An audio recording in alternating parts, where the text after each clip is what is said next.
McIntyre. I am so excited for today's guest. He's a world-renowned health and wellness expert. He's the founder of the transformative program WILDFIT, a prolific teacher on the global platform Mindvalley. He's worked with iconic figures such as Tony Robbins, worked on Hollywood blockbusters, Avatar, Transformers, Ironman, Pirates of the Caribbean, and others. He's a serial entrepreneur with a passion for human transformation. I want to welcome to the show, Eric Edmeades. Welcome to the show, my brother. Hey, thanks for having me. Glad to be here. Eric, you know, we were just talking. This is actually a very interesting time in human history, not only for what seems like a health crisis or a food crisis, but it also appears as though there's a belief crisis where there's so many beliefs making their way to the surface, showing up everywhere, that it sort of created a lot of confusion. Would you agree? Yeah, I would. I would say it's actually it's actually a crisis of evolutionary mismatch.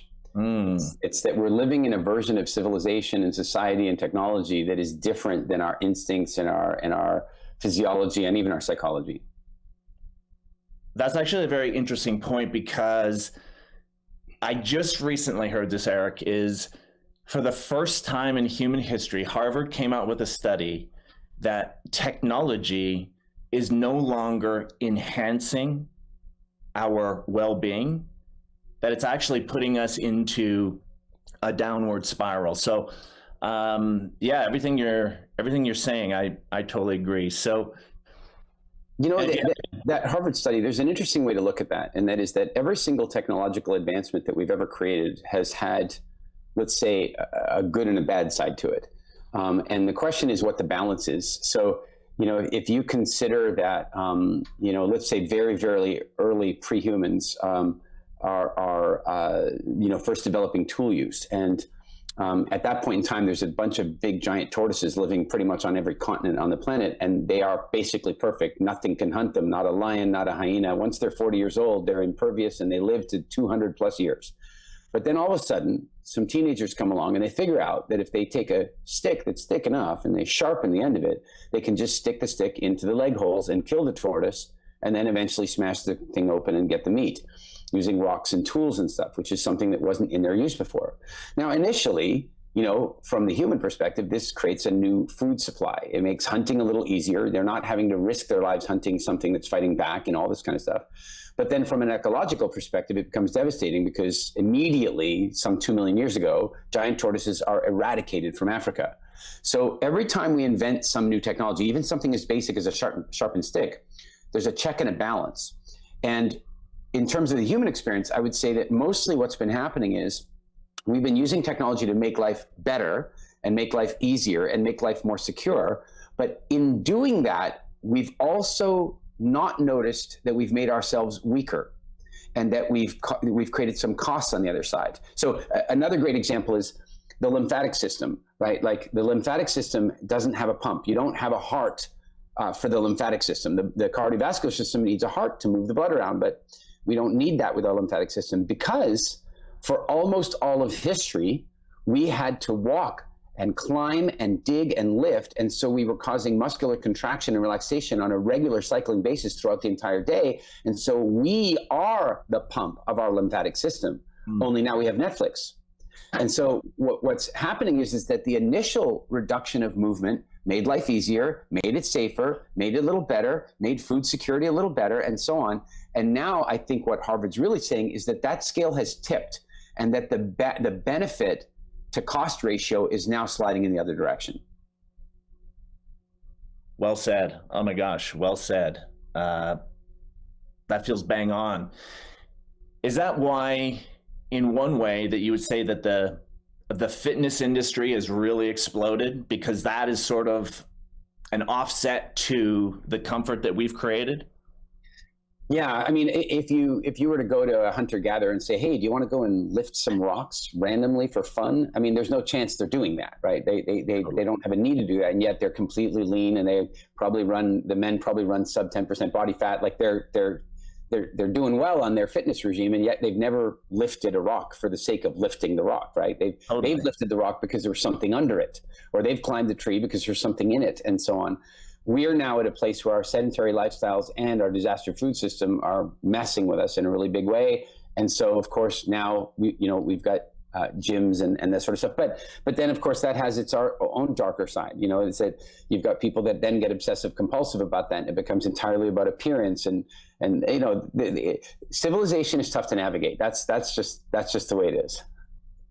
No, and that's a tremendous point. And obviously there's a phase of my life where the fitness industry was a big part of how I came out of a certain lifestyle that wasn't working, and it caused me to move and look at different aspects of transforming.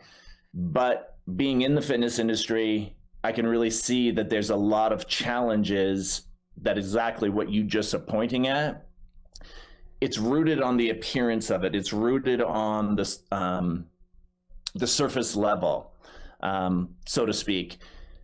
You mentioned something in the beginning, and I touched on it in our introduction, is you're really about transformation in so many ways.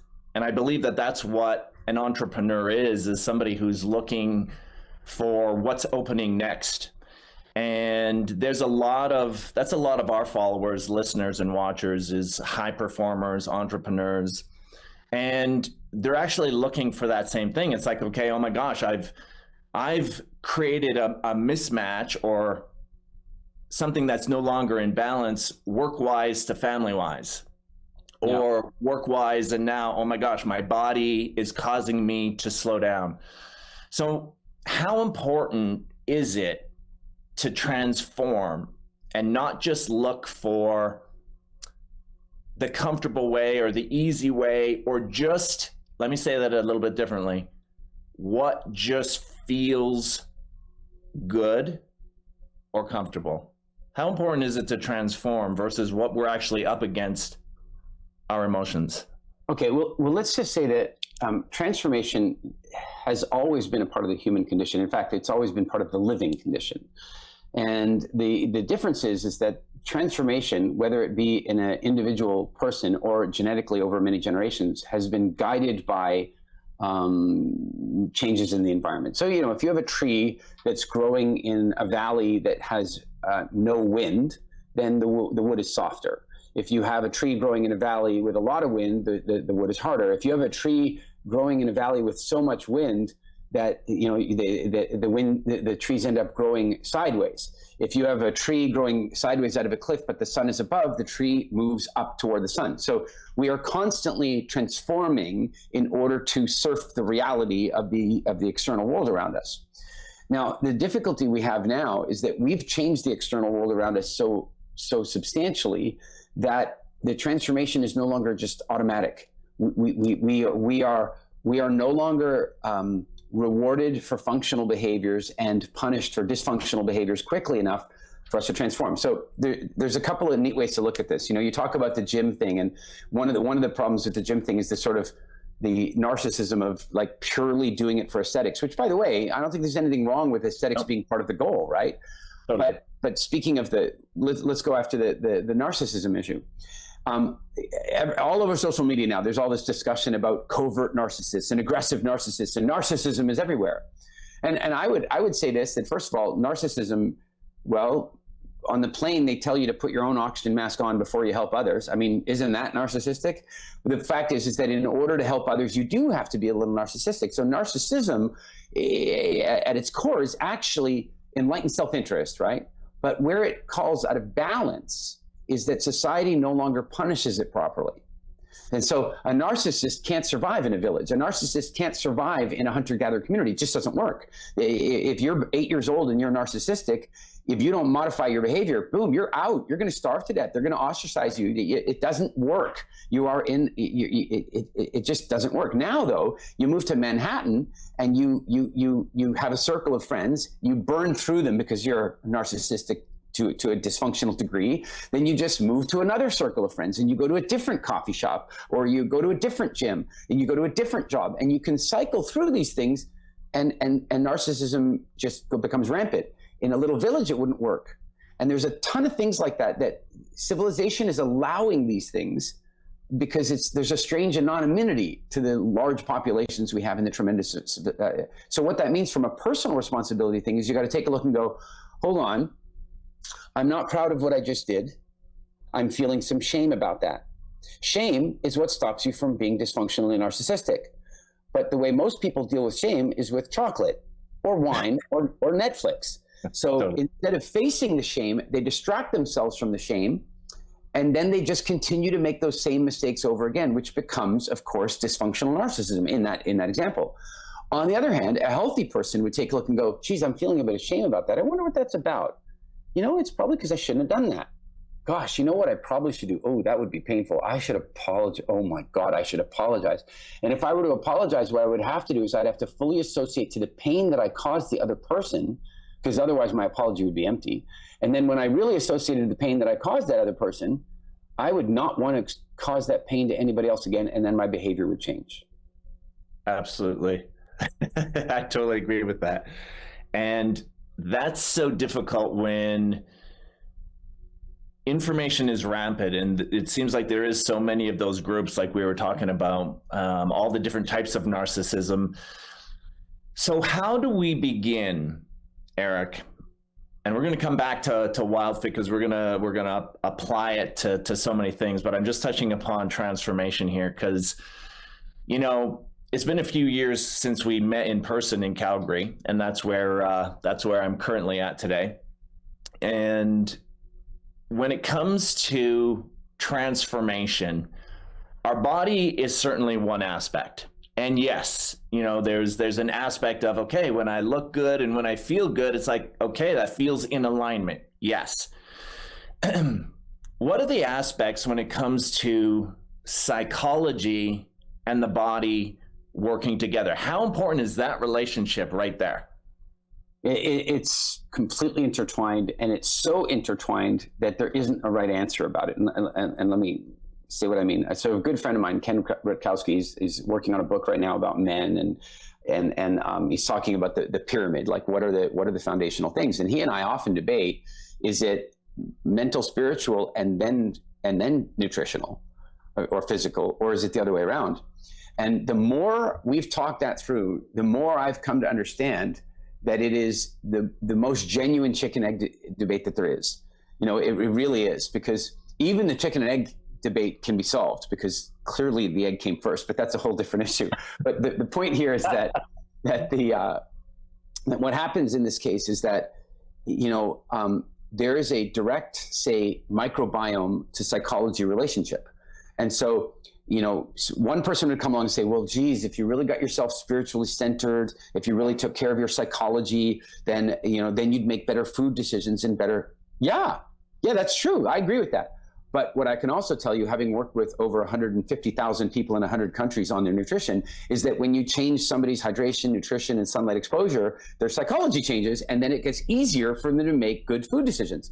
So the fact is that either one of them is the lever. Either one of them can be the switch that makes the change happen. And ideally, what you do is you work on both.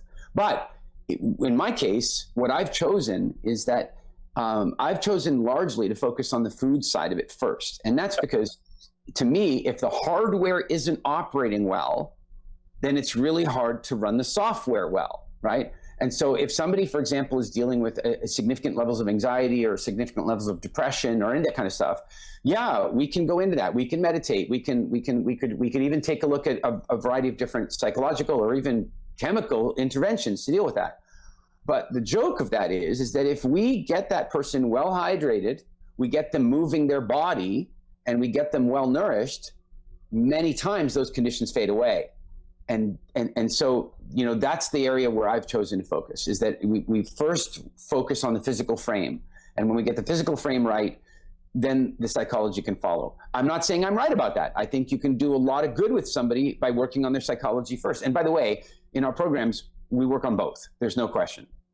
And that was what I was going to ask too, is you work on both, not just, right. So yeah, there's different entry points in to whatever somebody's facing, whether it's a physical issue of allergies or intolerances, and quite honestly, Eric, that's where I started. I was allergic to everything. I had ear, eye issues.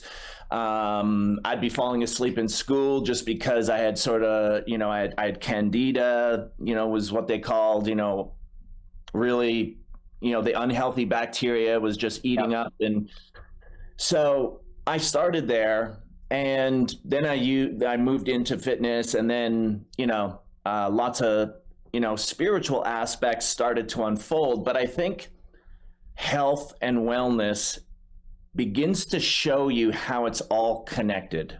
Would you agree? Yeah, it does. And maybe a way to look at it is, of course, you have to work on both these things. And one way to think of it is, say, the craving for, say, sweet things. Yep. You can work on somebody's psychology about all you like, and then you can say, look, you shouldn't do this, you shouldn't feel that way, you should meditate, you can make it go away, and so on. But at the end of the day, there's a physiological component to that craving. And so that craving isn't actually going to go away. So what you're really asking somebody to do is use spiritual strength, executive function, or willpower to avoid that craving. We know scientifically that doesn't work long term. So then what if we at the same time work on their nutrition? Because what we do know is that when somebody develops a healthier relationship with carbohydrate foods and takes a break from them from time to time, the cravings begin to fade and their taste buds sharpen so that they don't even want those things so much.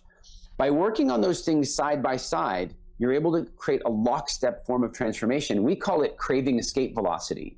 So, the idea is that there's a food that you crave so much that it owns your ass. Like, you don't have a choice. Yep. Somebody brings that particular donut, you're going to eat it. That cookie, that thing, you're done.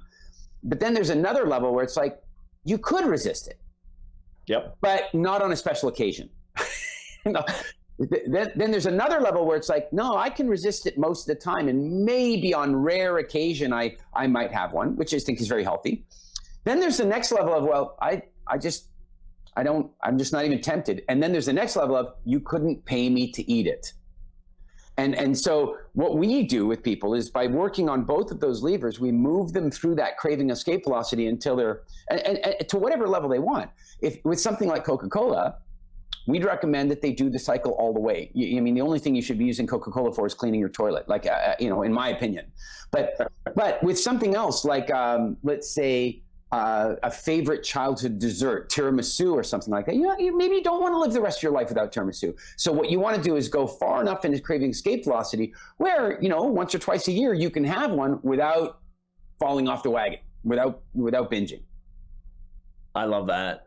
Because what I'm hearing is, and I know from the fitness industry where it's like, hey, we're working out, we're moving our body, and that has a different dynamic as well, because you're creating different hormones just by moving your body at the same time, right? Yep.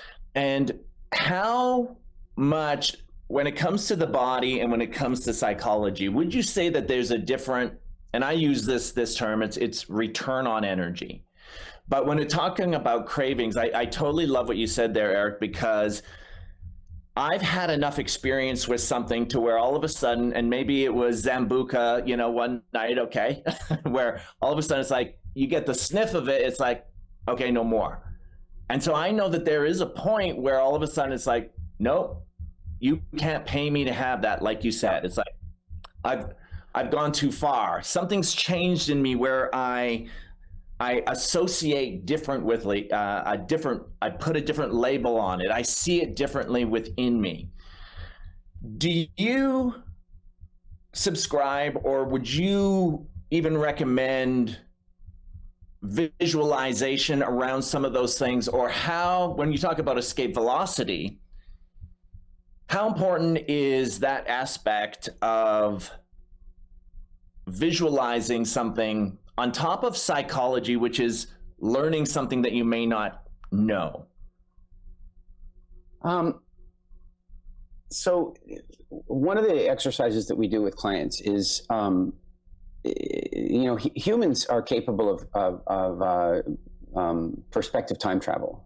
We are able to dwell in our past, or at least our memory of the past, which of course is fairly generalized and distorted. But the fact is we can go back there, but we can also project our consciousness out into the future. And again, it's an imagined future, but it's out there.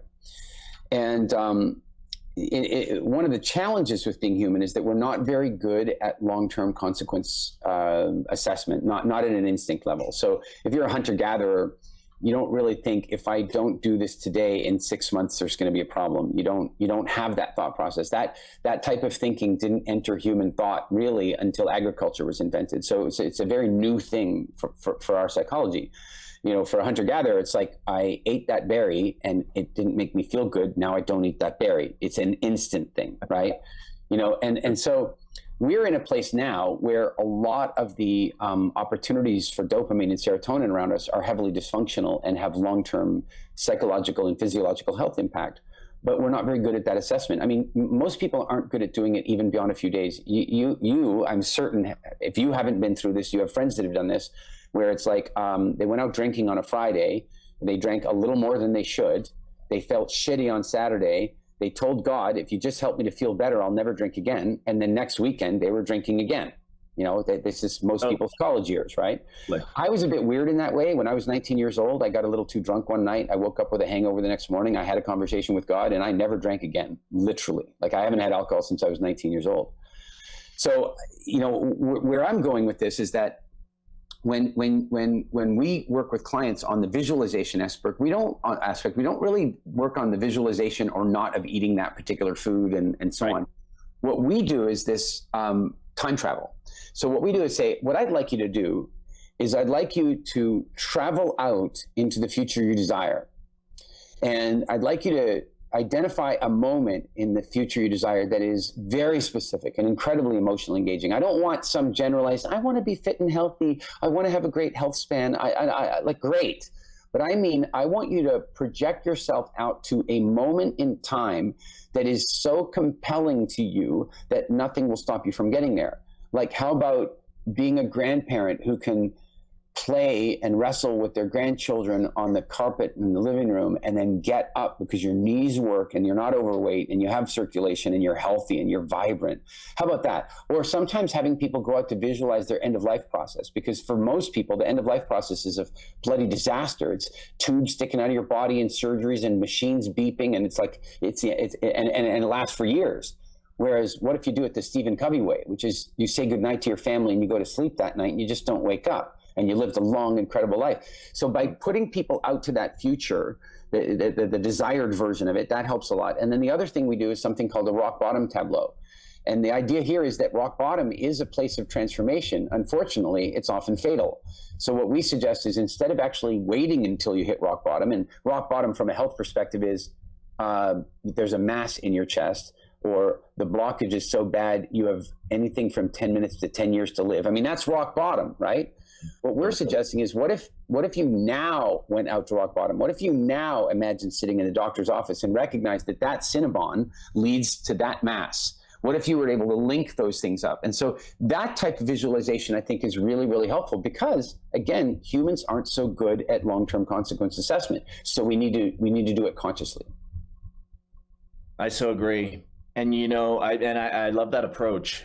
You know, one of the things that that I face even in this community, and you can speak to it, and you already have been in a way. I've had people who, you know, maybe they've come to that Jesus moment, or, you know, it's like, oh my gosh, I've had to get a heart attack, a heart operation, or diabetes, and I'm about to lose a limb, and then meanwhile, right after the operation, they're right back to what they're doing, and they're eating the same food. And so what part, when it comes to transformation, is not even emotional, Eric, but it's an identity. It's who we see ourselves as. There's that. You're totally right. And there's another mechanism at play here, and that is that, and it's a little bit of a complicated idea, but first of all, let's understand that survival used to be very unlikely. It was not easy. I mean, right out of the gate, we're talking 80% infant mortality for most of human history. So getting to 5 years old was a gauntlet. It was not easy. And then getting from 5 to 18 was bloody scary. It was not like, life was scary. In your lifetime, how many times have you faced death? And I don't mean somebody cut you off in traffic. I mean, have you ever been in a situation where you, in this moment, believed it was over? Have you had any of those? Yeah, I wrote about it in my first book, but yeah, on a hand, right? So right, it's incredibly rare. Most people will have one or two in their life until the final one. Whereas for your great-great-grandparents, they had stuff like that happening annually. Their parents had it happening monthly. And most of human life, it was like almost a weekly or daily thing that there was something threatening your life. Now, why this is important is that if you did something on Monday and you were still alive on Tuesday, it's likely that what you did on Monday was a good thing. That's your brain goes, oh, whatever I did yesterday, I'm still alive. So if you are, now the problem with that is that worked really well in a situation where it's like, okay, I saw some hyenas when I was out browsing for berries this morning, and I knew that the best thing to do was to stand really tall, look them in the face, and walk toward them. I survived that, and so my body goes, great job, you're alive, that must have been a good strategy, let's store that as a future strategy. Today, you pick up a pack of cigarettes and smoke your way through it, and your body goes, well, shit, I'm still alive, that must be good, I'll carry on doing that. Do it for 30 years, and you walk into the doctor's office and they go, we're gonna have to remove the lower half of your left lung. They go in and have the surgery. They walk out, the doctor says, you know, you really should quit smoking. Consciously, you're like, yeah, I totally should. But your body goes, but it's kept me alive this long. Totally. So survival it's a great thing, but it's also a limitation, is what I'm hearing. If it's too easy. Yeah, right? So to consciously grow is a big thing. You know, one of the things I know you talk about quite a bit, Eric, is willpower versus and I agree with you. Willpower only works for so long because you're building a lot of resistance. How do you shift that? How do you use willpower to your advantage? Meaning, okay, I need willpower to go to the next level, or at least, you know, like a rocket.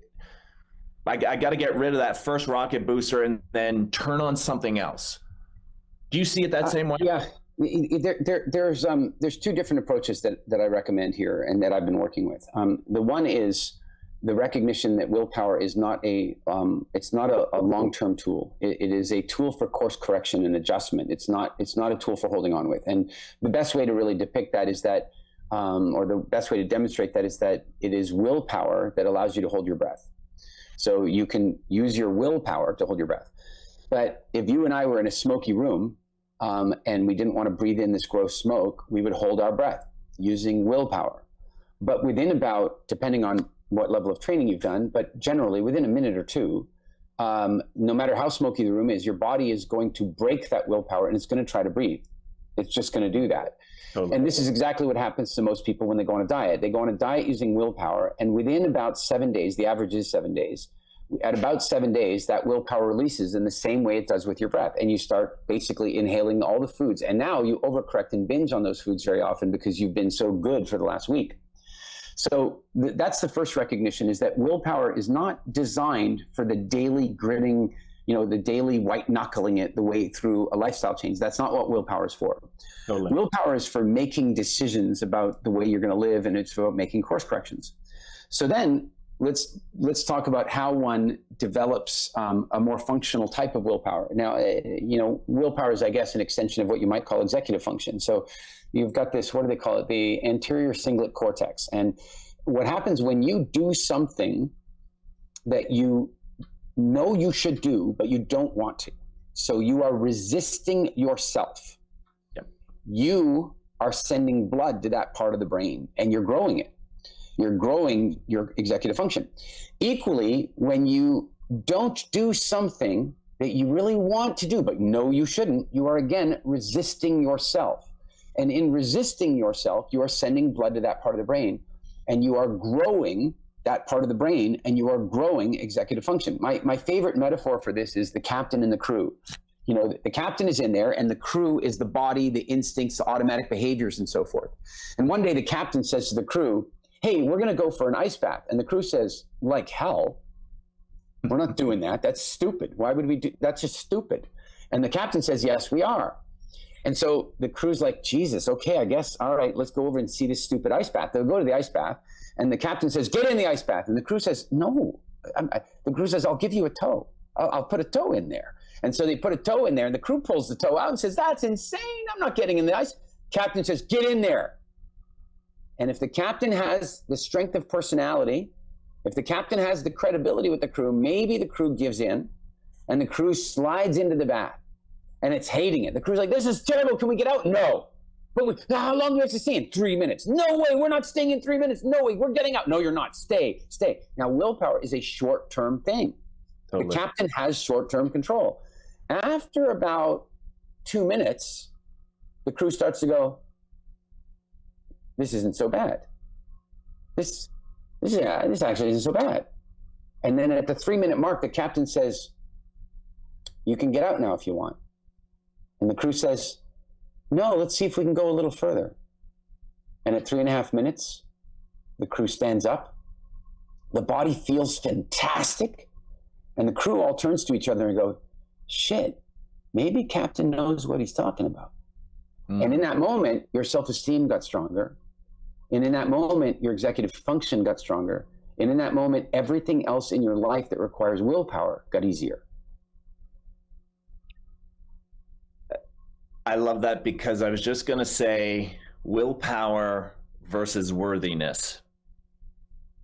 To all of a sudden being able to develop more worthiness. Is that what you would say is awareness though? You're bringing on more experience? You know, you talked to identity earlier, and I would say that it has a lot to do with that. I mean, willpower has a lot to do with, in a sense, self-esteem. It's like many years ago, I was about 21 years old. I saw this guy. I don't know why I remember his name, Bob Armito. I've never seen him since. I just remember his name. And he did this talk. And he gave this talk on the value of your word.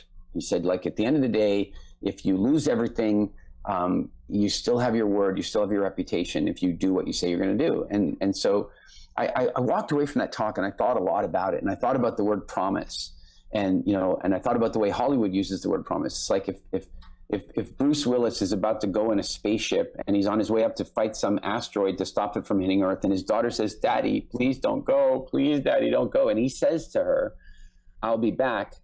I promise. Well, now you know he's not coming back. Like, that's just Hollywood's way of letting you know he's not coming back. Like, the word promise in our common use these days means I'll do my best.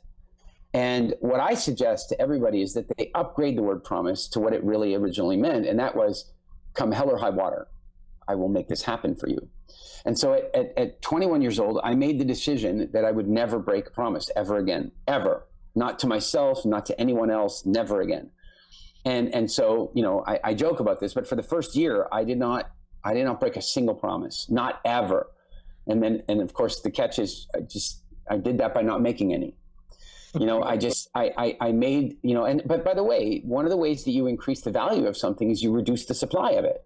And so when my friend said to me, hey, are you going to come to the party on Thursday? I'm like, yeah, I'm going to be there. Do you promise? No. I don't promise. I mean, I don't know what's going to happen between now and then. I mean, you know, for all I know, Bruce Willis is going to fail and an asteroid is going to wipe out the planet. And how can I promise? Or more to the point, what if a better party comes along? I don't know. I just don't promise, right? But the point is that I got to a place where it's like my word at that stage, it was like and it wasn't simply that I did this externally, I did it internally. And so after a year of making no promises, I slowly started making promises again. And I said to myself, all right, this week I'm going to go to the gym at least 3 times. And the future me accepted that promise. When it was time to go to the gym, the present me was really pissed off with the past me for making that promise, but the present me followed the promise.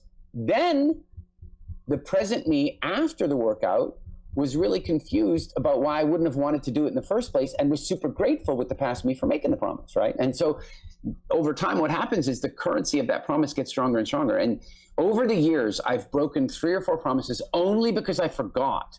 And as soon as I realized I'd forgotten, I rectified. But I also made some mistakes along the way. I mean, at one point I made this promise. I still have PTSD. I said, in a moment of just incredible inspiration, I promised that I would work out every single day for a year.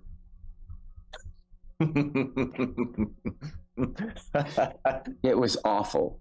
I mean, it was awful. I mean, and I did it, but it was awful. I remember one night in particular, I arrived, I think it was in Sweden, and I'd been flying all night, and I was dehydrated, and I had a little headache, and all I wanted to do was get in bed. And I got in my hotel room, I got checked in, I got in the bed, and as I lay down on the bed, my voice came and go, "You promised." And I got up, and I put on my clothes, and I did my workout. Oh my gosh, totally. And I hated myself for it. But the self-esteem that I grew of recognizing that I will keep a promise under any circumstance was absolutely worth it. And so I think that's the deal with self-control and executive function, is having the self-respect to understand the difference between best efforts and absolute commitment. I love it. I love that. I was going to say that sounds like a fitness competition. You know, you're committed, every day, hell or high water. It's not necessarily a year, but 4 to 6 months depending. Absolutely. And to me, that's the word of commitment for me. So I love how you put that promise, and you link that to your daughter or your child, or even their future vision of really who you want to be. I think those are very powerful links that you just gave there. So bringing it back to WILDFIT, I know some of the things around, in the fitness industry, it's typical to say, hey, you know what? Eliminate all the carbs, eliminate the fat, and just high protein. And that's typically where a lot of the fitness industry starts, and then they burn out. How is WILDFIT the same or a little different, if I can ask that? It's entirely different. And people see that within the first week. They arrive on the first week, and at first they're confused. They're like, why are you saying this, and why are you doing that? Because it's exactly opposite of everything that they've been told in the past. Yeah. And now I'm talking both diet and fitness industry generally as a singular unit, because they should be. And so, one of the things that we deal with right away is the idea that calorie deficit is the key to weight loss. We just don't ascribe to that. We never have. That's starting to catch on. I now see it popping up on Instagram, but I mean, we've been at this for over 15 years, and it's been a core principle of what we're teaching the whole time. The other thing is the idea that you can outrun your calories, that you can drive that calorie deficit, say with heavy cardiovascular exercise, and you can outrun a Big Mac. We've never ascribed to that idea. And of course, again, that myth is starting to evaporate, but there's still plenty of trainers out there that are teaching it. So what we really work with is that we work with 3 core things when it comes to health. We work with what we call, nutritional anthropology. That is, every species on Earth has a diet. And while individuals within that species might need to modify that diet mildly for their lifestyle, the fact is the diets are more similar than they are different. I don't care about your blood type. I don't care what you think your ancestral history was. You require the same vitamins that I do. You require the same minerals that I do. You require the same fatty acids that I do. You require the same amino acids that I do. And you're able to get them from the same foods as I am. We might have some different food sensitivities, but generally speaking, we're much more alike than we are different. The idea of a genome or gut bacteria-based diet is really satisfying to the ego. It's a really nice thing to hear that we've got the Shawn diet. You got to sign up for the Shawn diet. Well, yeah, you can have the Shawn diet, but the truth is your Shawn diet should be 99.99% the same as the Eric diet, correct, with some modifications. Correct. And that's a big leap for a lot of people to understand, because they want their own personalized experience, because that's the ego. So we deal with that basic nutritional anthropology piece first. Then we also work on metabolic function, and we do it in a very, very different way. I mean, and again, some of the ideas that we brought forward, and I really think we pioneered a lot of this stuff, and it's starting to catch up. But when we talk about metabolic reset, we guide people through the process of understanding the 3 different metabolic modes that the human body needs to run. We understand the idea that they do need to run those 3 modes and not get trapped in any one of them. And that they can use those modes to optimize their fitness campaign, their endurance sports, their psychology, their study habits. Those modes have a very clear match to human activity. And when you understand them, you can use them to your benefit. And then we work on the 3rd pillar, and the 3rd pillar is psychology. And that is really, truly understanding where your food rules came up with, where your identity rules came up with, where your exercise rules came up with, like it came from, and then how to actually get into changing them. Because here's the deal. If you want ice cream, you are going to eat it eventually. That's just the way it is. And I'm not saying you shouldn't eat ice cream. I'm just using it as an example. There could be somebody out there going, geez, I wish I didn't eat so much ice cream. I need to give it up cold turkey. And I'm like, that might not be the solution. But what I definitely know the solution isn't is resisting it using willpower for the rest of your life. Yeah. One of my earliest clients, his name is Kurt. He changed his body so dramatically that he bumped into a friend of his, and he said, you don't look any different than you did when we were in the military at 19 years old. And he goes, you should see the middle picture. Before and after are the same, even though he's 35 years old now. But the middle picture, he looked like a diseased 48-year-old obese man. Well, one of his problems was ice cream, and I bumped into him in Stockholm, and he was speaking on stage in this event in Stockholm, and then I was speaking afterward, and somebody I went to him and I go, hey Kurt, I have a question for you. It's been a year and a half since you've done our program. You've lost all this weight. I have $1,000 in my pocket right now, euros it was. I will give you that 1,000 euros if you will eat a bowl of ice cream. He said, absolutely not. There is no circumstance under which I'm going to eat that bowl of ice cream. You know, that's ultimately where you want to get to, is that people don't want those things. And the joke is, just because you don't want it doesn't mean you'll never have it again. It means it won't control you. So we focus on those 3 pillars, and that's why you can poll our clients a year, 2 years, 5 years later, and they'll tell you, oh yeah, I'm not perfect, but I'm definitely on track with where I was before, compared to where I was before. Oh, that's powerful. That's very powerful. And yeah, I totally agree with that. And just a little story on my end, just around that. It was on my first fitness competition, and I learned the hard way. I swear. It was, I was 2 weeks out from jumping on stage, and I tell this story how literally all it took, and I was hanging on. I was like doing everything possible, right? Moving my body, distracting myself in all these ways, which, it's totally crazy. But I had this moment. I was like, oh my gosh, wow, this is so good. I'm like 10 days out, and I went, and my thing was like a blueberry muffin and a large double from Tim Hortons. I had that, and Eric, literally, I went through the drive-through, and it was like a bull seeing red. I went through the Dairy Queen, and I got a Blizzard, and then I went to McDonald's, and I got something, and I just like blew it right, and I literally couldn't stop. And there's so many people, I know this, there's so many people that's their way of being, is they hold on until they can't hang on, and then they go totally the other way. It's a life of extremes. And so to have a way that's balanced, that you can optimize as you go, I think that's absolutely brilliant. So I want to suggest that it's okay to have a life of extremes, as long as they're not too extreme. And here's what I mean.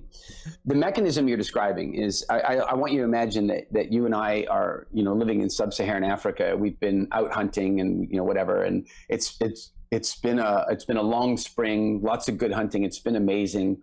But we haven't had any carbs because there aren't any. I mean, they're not there, right? So we're not tempted by them. But all of a sudden we walk along, and in the distance, we see some red. Shawn, there's red over there. Do you know what red means? It means those berries are ripe. We've been waiting. And so we walk over there and we grab some of those berries. And it's the first carbs we've had in like 3 months. And we eat a couple of those berries, and they are hyper sweet because we haven't had any sweet for a long time. So our taste buds are like hyper sweet. We get this great serotonin and dopamine rush. We feel good. That's going to help us, by the way, remember where the bush is. That's why we have those strong emotional responses. Emotions are just indexing systems for memories, right? So we're going to have this strong emotional response, so we remember where that bush is. and we're going to eat a few of them, but our stomachs are really quite small. Normally, they're only about the size of your fist. So we're going to eat a handful of berries, and then we're going to start to walk away. But then we're going to have this huge sugar rush, and our pancreas is going to go, and our pancreas is going to take a second to wake up because it hasn't had to produce any real insulin, in any kind of real quantity for a few months. Suddenly it's like, holy shit, there's sugar everywhere. If I don't produce insulin, this dude is going to die. Right? Like, because if you get too much blood sugar, that's bad. So the pancreas starts pumping out this insulin, and it pumps out a ton of insulin, and then it breaks down all the sugar, and you're left with insulin shock. You're left with a little excess and suddenly low blood sugar. So one of us is going to turn to the other one and go, hey, Shawn, you think we should go back to that bush and get a few more of those berries? And then we're going to go back to that bush and we're going to get a few more of those berries. Then we're going to get even more serotonin and more dopamine, and we're going to start producing endorphins. We're going to start producing endorphins, which are natural painkillers, so that we don't feel our stomach stretching. Because what we're doing is preparing for winter. We need to eat these berries. If you use your self-control and go, Eric, I'm not going to overeat these berries. I need to look good for my next competition. And I'm like, Shawn, man, I'm eating all the berries I can. So I eat all the berries. My belly is distended. I've eaten all the berries. I live through winter, and you don't. And so we were built for extremes. The problem we have now is that Mother Nature no longer pulls the carbs away from us. So as you said, it's like, I've been so good for like 3 weeks, and then I had a blizzard, and then I needed a donut, and then I needed a double, and then I thought, what the hell, now I never did try the Score Blizzard. I got to try that one. And the next thing, I'm having a Cinnabon, and I'm preparing for a winter that, and I'm looking around America. There are people preparing for an ice age, as far as I can tell. It's going badly. You're bang on. You're bang on.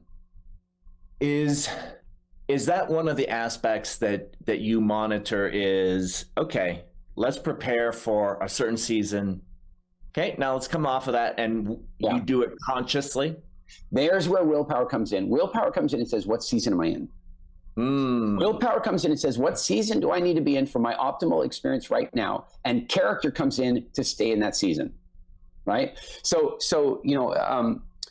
there's this expression we use in WILDFIT called parenthetical eating experiences. And what that means is, just in case you got people who didn't do a lot of English study, foreign people and what have you, I just want to explain. Parenthetical, I mean parentheses, brackets. Yep. In English, if you have a sentence and then you put parentheses and things inside the sentence, you've added value to the sentence. But if you removed it, the sentence would be fine. That's called a parenthetical statement, right? Most people eat with parenthetical food experiences, but they do it like this. And this is most people. They eat badly most of the time, and then parenthetically, they try to eat well when they go on a diet. So they have a junk sentence and a parenthetical health moment. They mean to go on the diet for a month or two. On average, they stay with the diet for about a week. That's the clinically, totally. That's the studied average. Okay. What we teach people to do is to reverse that idea. And that is to say that what I'm going to do is this is the season I choose to be in, and this is the food quality that I've chosen, that I've conditioned my body to eat. But you know what? I'm going to Punta Cana on vacation with my family, and we're going to an all-you-can-eat place. It's a all-you-can-eat buffet.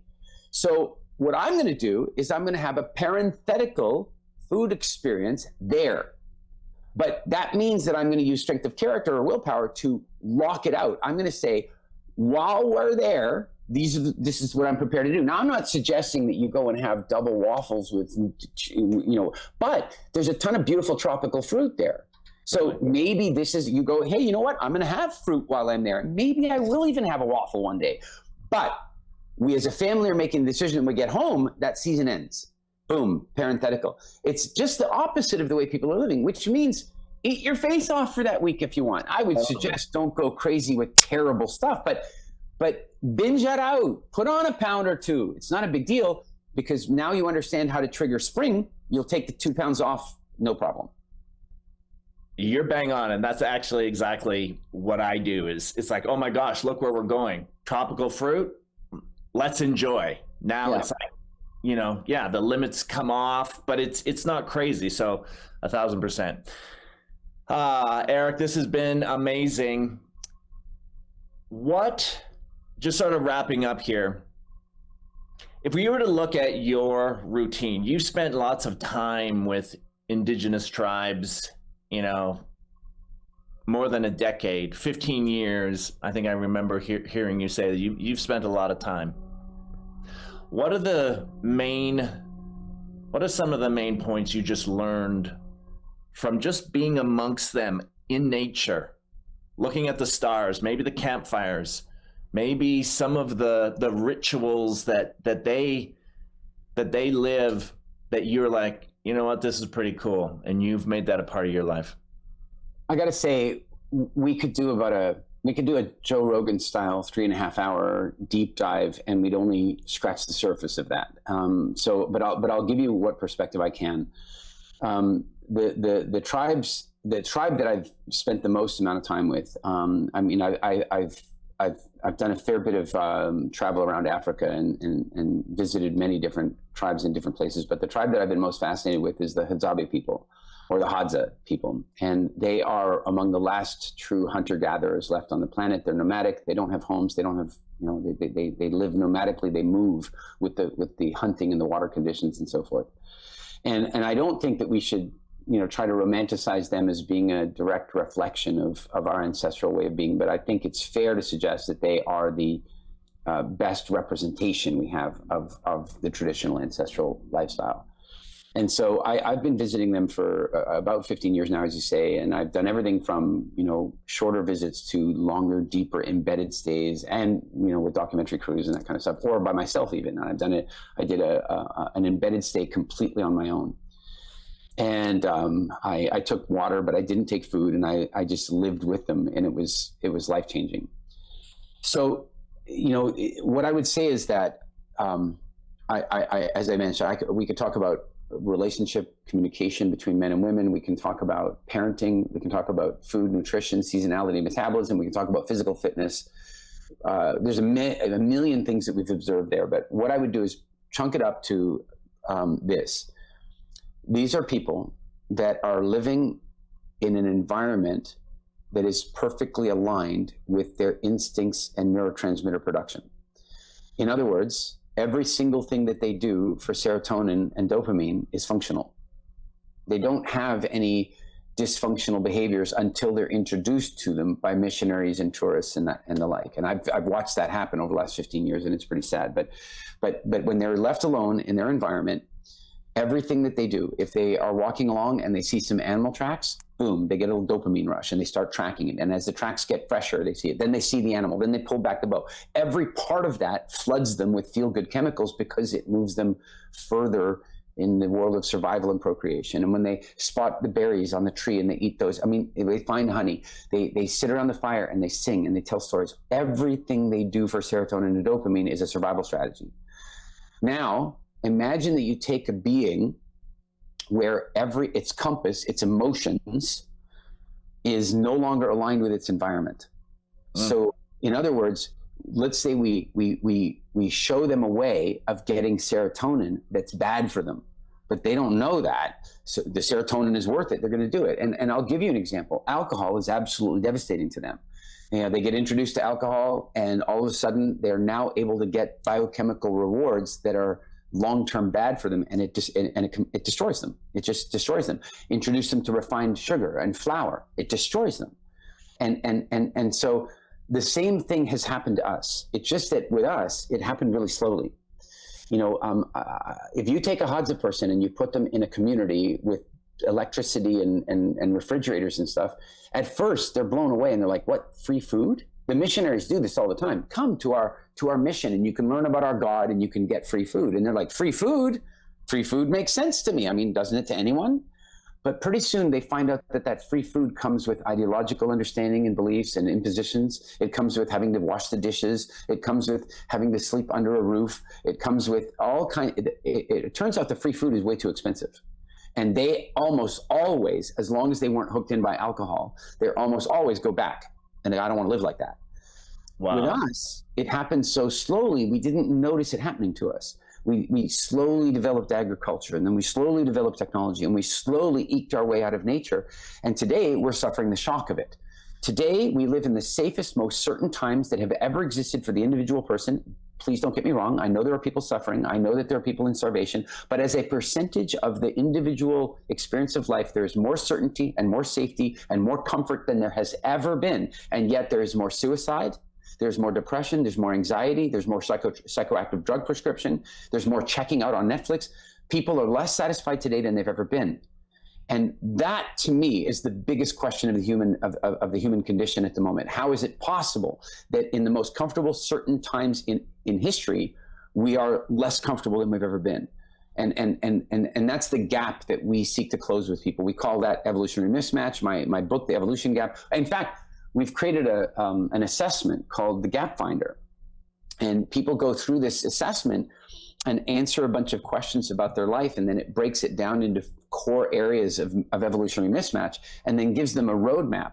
And it can be things like, simply having the sound of running water in your life, that triggers your DNA to believe that you're living with abundance, because living next to water always meant that there was good water availability and good food availability. There are these subtle little changes that you can make in your interior design, in your clothing, in the way you interact with the sun, in the way you speak to your husband or wife, that when you tweak these tiny little things, you can bring yourself into better instinctual and genetic alignment, and then life is so much better. So yeah, that's my life's work, I suppose. I love that. And maybe when the time is right, we can do another show, and we can go into those different aspects. So where can we go to follow you and check more out about WILDFIT and even this assessment? If you have links to that, we can definitely add them here. Sure. Gap Finder is at gapfinder.com. So that's really straightforward. And there's an early version of the assessment on there now. And maybe by the time we go to air, it will be upgraded to the full evolutionary mismatch. It's an incredible assessment. So if they do it and they get the early version, they'll be emailed when the new one comes out. And it's currently free. It'll be free for the testing period. So go to gapfinder.com and get your report. It's well worth it. WILDFIT, you can find at getwildfit.com. I am at www.eric.ee. And I manage my own Instagram account. So I do my level best about sort of once or twice a month. I sit down and I answer everybody's DMs as best I can. So if people want to reach out, they can certainly find me there. Oh my gosh, that's amazing. Eric, thank you so much for your time. This has been absolutely amazing, and so great to connect with you again. So good to see you. Thanks for having me. Thanks, Eric.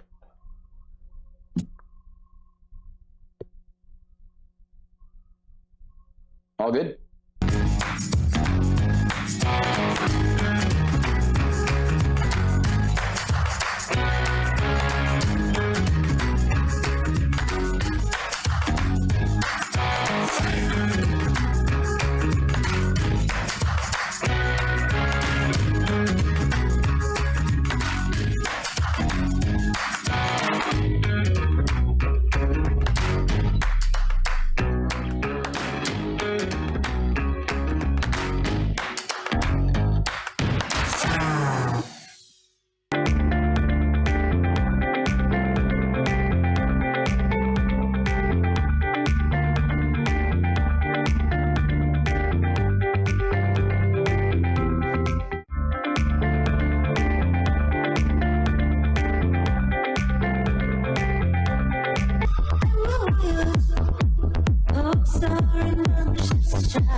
And we have amazing news for you.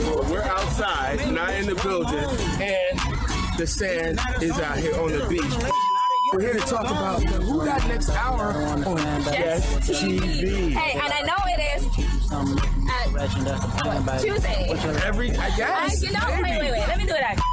And I know it is at every Tuesday. 10 o'clock. Okay. Oh, wow, yes.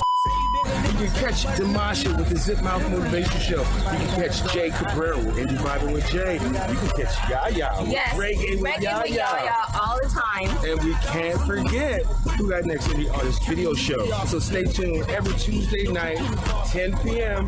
right here on Jess TV. Yes, it's your man and your girl and your gal. That's right. All right. Boom, peace. That's fun.